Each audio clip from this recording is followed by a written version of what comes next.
Xo'p, eng og'riqli zarba qaysi jangda bo'lgan va kim bilan bo'lgan? Men qanaqa qilib urushaman, ertaga jangim qanaqa bo'ladi, yutamanmi, yutmayman fikr o'tardi. Sport va hayotda eng katta orzularingiz. Men ham yutaman, sportga qatnashaman degan qiziqish uyg'ongan. Agar siz sportchi bo'lmaganingizda kim bo'lardingiz? Endi har bir sportchiga, misol, sepka jangiga chiqmoqchi bo'lganlarga qiziqarli savol.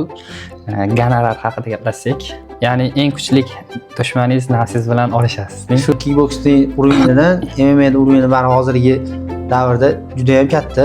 Birinchi jangim 21 yoshimda Qirg'iziston Respublikasida VF ligasida bo'lgan. Meni birinchi ustozim Gulmatilla Shodbek bu kickboksingda va nafaqat kickboksni balki hayotda kichkinaligimda, yoshligimdan tarbiyalab katta qilgan inson.